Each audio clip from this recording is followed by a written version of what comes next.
Buenas tardes. Buenas Doctora tardes. Nancy Yáñez. Vamos a hacerle algunas preguntas para el Observatorio Regional de Consulta Previa, Libre e Informada. Primero, para el contexto, ¿cómo podría usted caracterizar los escenarios políticos de países como Colombia, Perú y Chile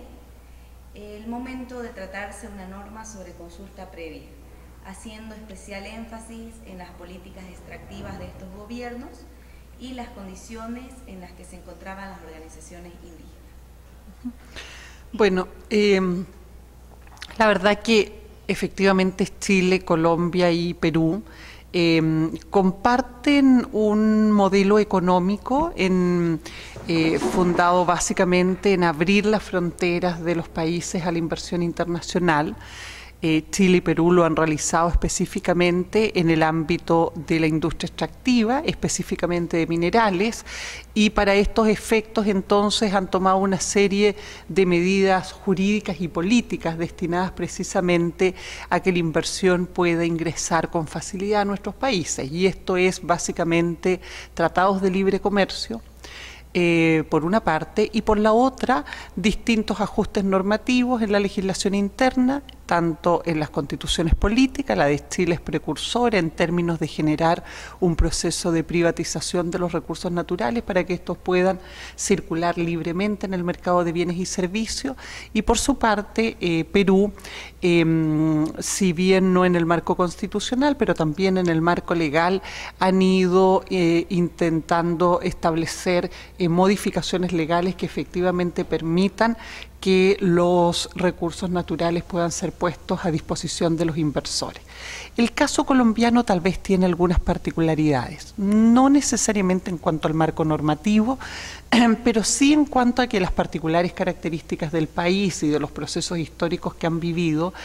fundamentalmente en las zonas de mayor riqueza de recursos naturales, ha de alguna manera, uno podría decir, retrasado la apertura de Colombia a los mercados globales, pero evidentemente hoy día es lo que en definitiva, una vez consolidados los acuerdos de paz, es probablemente lo que va a ocurrir en ese país.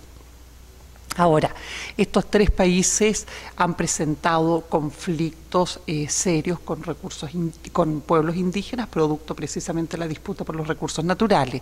Los casos más paradigmáticos en ese sentido son Perú y Chile. Y en el caso peruano, evidentemente, la situación más crítica se produce a propósito de los hechos de Bagua,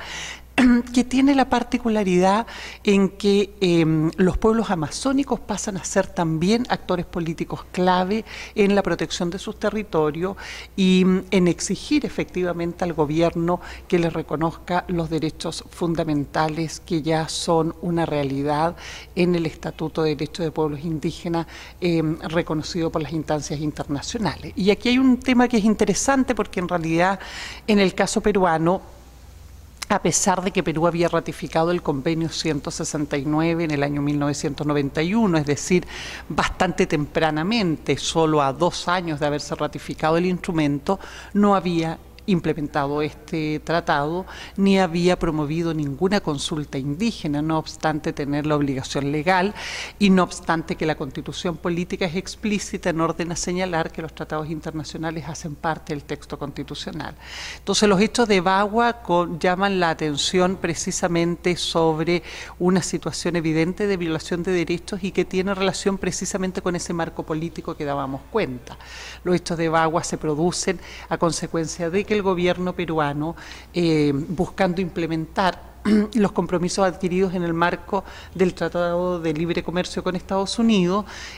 adopta 2 decretos. Uno busca extender la frontera agrícola a los territorios amazónicos de pueblos indígenas y la otra busca privatizar las aguas, cuestión a la que se habían opuesto no solo los pueblos indígenas, sino que gran parte de la sociedad peruana. Los hechos de Bagua entonces implican poner efectivamente en operación en Perú el convenio 169. Sin embargo, embargo, en la práctica, evidentemente, esto ha sido un difícil camino de avances y retroceso, porque los pueblos indígenas han tenido que recurrir a instancias judiciales, nacionales e internacionales,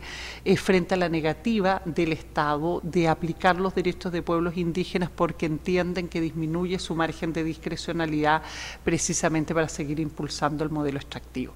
Colombia tiene particularidades y las particularidades están dadas fundamentalmente por la eficacia de su sistema judicial para salvaguardar los derechos de los pueblos indígenas. Y en realidad Colombia ha sido precursor a nivel de la región en términos de lo proactivo que ha sido el órgano judicial frente a la violación de derechos, la violación sistemática de derechos humanos en ese país. Entonces, de alguna manera,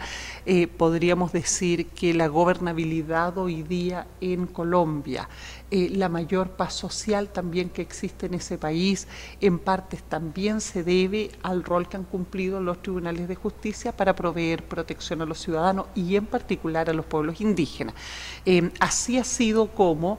el Tribunal Constitucional colombiano, consecuente con esta práctica o con esta lógica, declaró inconstitucional la ley y reglamentos de consulta promovidos por el Ejecutivo. Y eso es muy interesante porque en definitiva actúa como mecanismo de control contramayoritario cuando el Estado o sus instituciones vulneran los derechos fundamentales a los que están obligados por las constituciones de nuestros países y por los tratados internacionales que han suscrito. Ahora, Chile es una cosa más bien intermedia entre uno y otro, en el sentido en que, tal vez no es una buena expresión hablar intermedia, es un caso con algunas particularidades respecto a los otros casos y la verdad que nada de intermedio. Porque en lo que refiere al avance jurisprudencial, efectivamente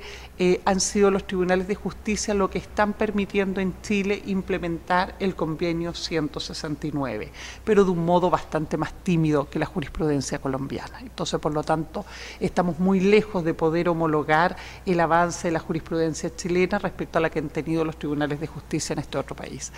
Y en el caso de Perú, la verdad es que el modelo peruano y el chileno guardan gran similitud, sin embargo, el chileno ha sido más radicalmente neoliberal. Y eso no cabe ninguna duda. Chile ha modificado su legislación interna en términos de dictadura para abrirla a los mercados internacionales. El rol que tuvieron en esa época los agentes del Estado, todos educados en Chicago y por lo tanto en la escuela más neoliberal en materia económica, implicó que la Constitución política establece la posibilidad de privatizar recursos estratégicos como los recursos minerales y también recursos esenciales como los recursos hídricos para ponerlo al servicio de la inversión.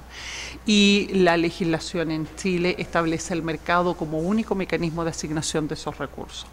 Esto significa que la institucionalidad está definida para que los recursos efectivamente sean asignados a quien esté dispuesto a pagar un mayor valor por ello. Eso ha permitido en definitiva hoy día que en Chile haya una gran concentración de inversión extranjera, la que goza además de una serie de exenciones tributarias y arancelarias precisamente como mecanismo para aumentar los niveles de inversión en el país, un crecimiento que se ha mantenido sostenido por varios años y que es conocido como el milagro económico chileno y que hoy día empieza a hacer crisis fundamentalmente porque el modelo se hace insustentable en términos de la disponibilidad de recursos naturales, o sea, una excesiva extracción como ha ocurrido hasta ahora ha puesto en riesgo fundamentalmente la disponibilidad de recursos ambientales esenciales como los recursos hídricos, por ejemplo, a pesar de que todavía las reservas minerales parecen ser importantes. Por otro lado, la cantidad de beneficios, sobre todo tributarios, otorgados a los inversores, ha dado cuenta de que a pesar del crecimiento económico se ha agudizado una brecha social y de ingreso al interior de la sociedad chilena y hay amplios sectores de la población que están amplios sectores de la población que han sido excluidos de este desarrollo económico. Por lo tanto, hoy día, como es de público conocimiento, las protestas de los estudiantes, las protestas por la democratización en el acceso a los recursos hídricos demuestran las inequidades que engendra el modelo chileno y obligan a hacer modificaciones. Por lo tanto, en este minuto el debate político dentro de la sociedad chilena es precisamente cómo se consolidan los derechos de pueblos indígenas y cómo se modifica la legislación interna para efectos fundamentalmente de cautelar una distribución más equitativa de los recursos y salvaguardar la sustentabilidad económica, social y ambiental del modelo chileno. Ya. Por favor, permite lo más que puedas hacia este lugar, ¿ya? Ya. Más hacia aquí, hacia allá. Ya, para.